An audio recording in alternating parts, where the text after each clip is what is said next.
13. That is the average number of secrets an adult is carrying at any given moment, according to Columbia Business School researcher Michael Slepian, who surveyed more than 50,000 people across a decade of studies. 5 of those 13 have never been spoken aloud to another human being. 97% of people admit to keeping at least one secret right now. 69% are hiding a lie they told. 61% are sitting on undisclosed romantic desire. The least confessed categories are sexual orientation, pregnancy, a marriage proposal, and abortion, each hovering near 9 to 12%, which means almost everyone who carries one of those 4 secrets is carrying it completely alone. Roughly a third of secrets people are told about someone else eventually get passed along anyway. When the secret was confessed directly, not secondhand, more than a quarter still leaked. The data on lifelong secrets, the ones kept for 20, 30, 50 years, is thinner, because by definition the people who succeed at this never show up in a sample. What is measurable is the residue, the cortisol levels, the sleep disruption, the relationship distance that outlives the secret itself. There is a particular subgroup the data barely touches, and it is the one that matters most here. That subgroup is the lifelong keeper.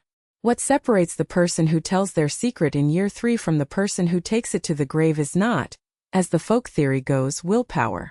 The folk theory says some people are simply stronger, simply better at compartmentalizing, simply built different. The data points somewhere else entirely. For most of the 20th century, the dominant model of secrecy was built around concealment, the active, in-the-moment work of not telling. Researchers placed 2 strangers in a room, gave one of them a manufactured secret, instructed the other to ask probing questions, and measured the strain. It produced clean results and a clean story. Secrets hurt because hiding them is hard work. Slepian's research, particularly a 2017 paper published in the Journal of Personality and Social Psychology, built on an analysis of 13,000 real secrets pulled from 10 prior studies, broke that story apart. The actual moments of active concealment, he found, are rare. Most people are not constantly dodging questions about their secret. What they are doing almost continuously is mind-wandering back to it at a stoplight during a meeting in the second before sleep. The damage was never in the hiding. It was in the having. This reframes the entire question of lifelong secrecy. A person who has kept something for 30 years has not spent 30 years performing an elaborate, exhausting deception. They have spent 30 years quietly returning to a thought, alone, without the social processing that ordinarily metabolizes difficult experience. Humans evolved to make sense of hard things by saying them out loud to someone who will not flinch. The lifelong keeper has cut off that mechanism by design and rerouted decades of cognitive load into private rumination instead. The mind does not stop trying to resolve the thing it cannot speak. It just keeps trying alone on a loop for a quarter of a century. Here is the historical frame that makes this legible rather than strange. Confession is not a fringe religious idea. It runs through nearly every major human institution for managing shame.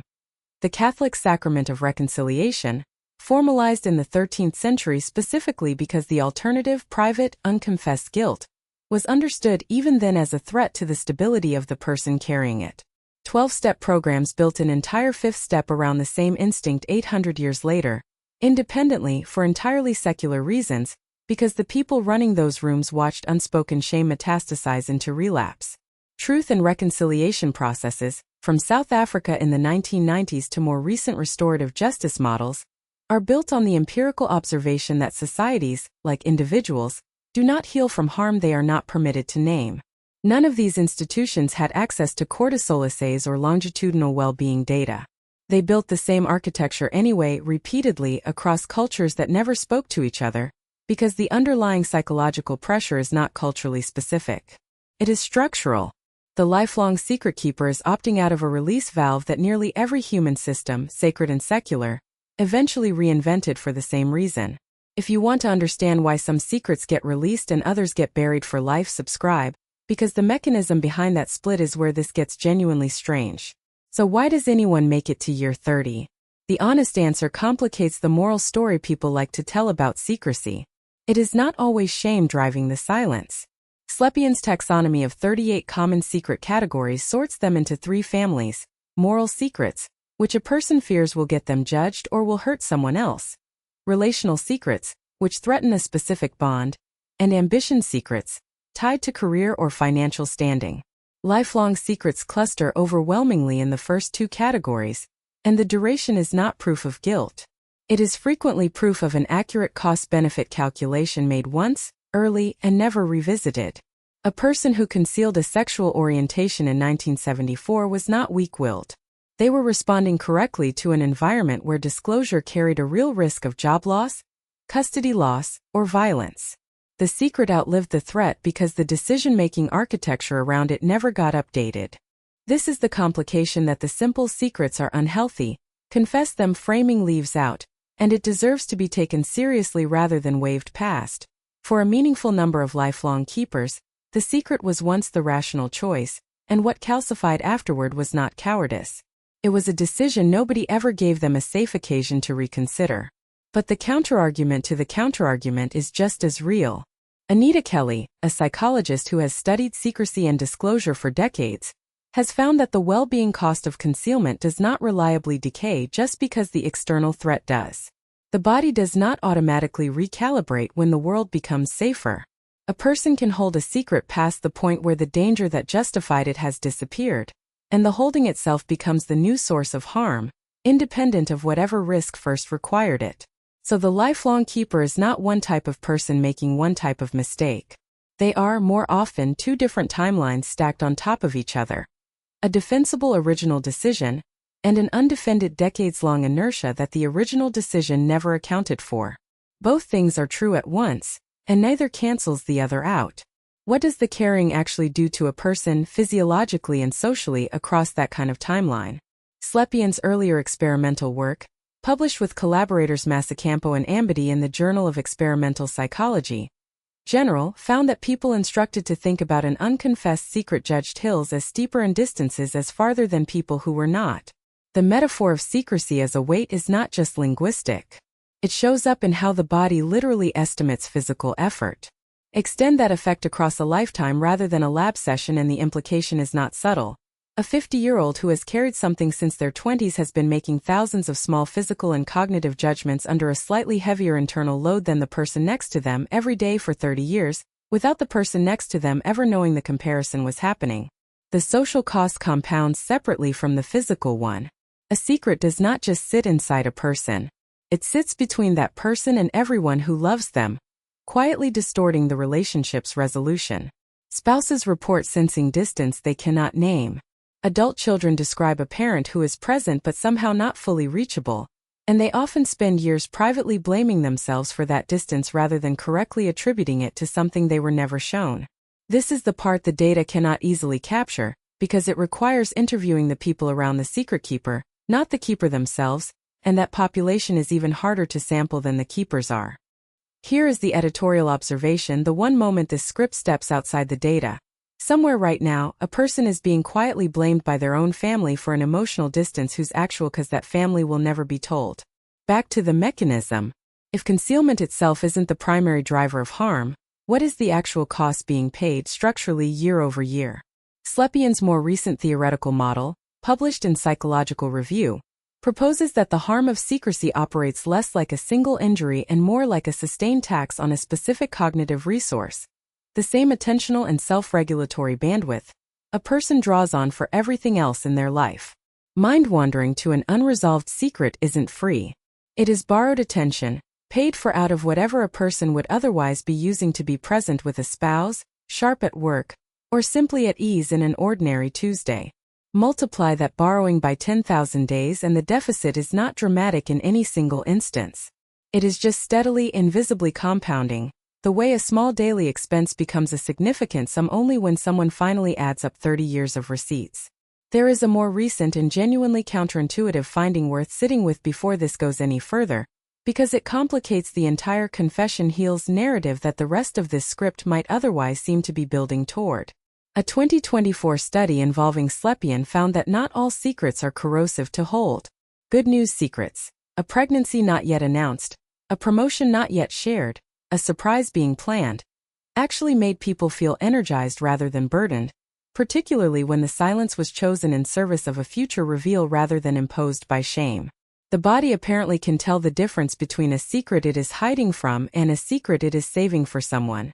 This means duration alone tells you almost nothing about psychological cost. A person who held a single piece of devastating information for 1 year may carry more damage than a person who held a benign one for a decade. The lifelong keeper is not a single psychological profile. The category includes people protecting a planned joy and people entombing a private catastrophe, and the data on outcomes diverges sharply between them in ways a headline statistic will never show. This is where the historical parallel sharpens rather than just decorates. Consider the broader pattern of institutional silence that surrounded undisclosed adoptions in the mid-20th century, when closed adoption practice in the United States and several other countries actively encouraged biological parents, disproportionately unmarried women, to never disclose a birth ever to anyone for the rest of their lives. Sealed records. No contact provisions.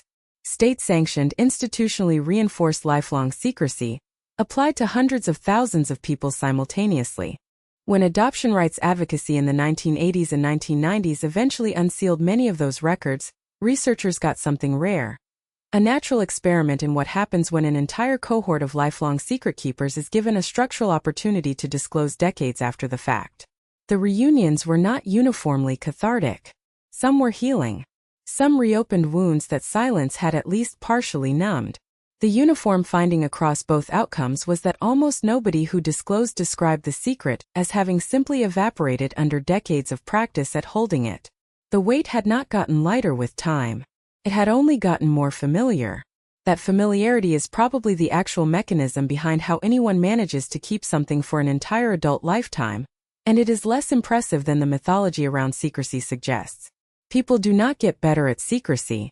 They get used to the specific shape of the discomfort it produces, the same way a person gets used to a draft in an old house, not solved, just no longer consciously registered most days until something, a question asked too directly, an anniversary, a death in the family that removes the last person who might have understood why the secret started, knocks the door back open, and the cold comes rushing back in exactly as cold as it was 30 years ago.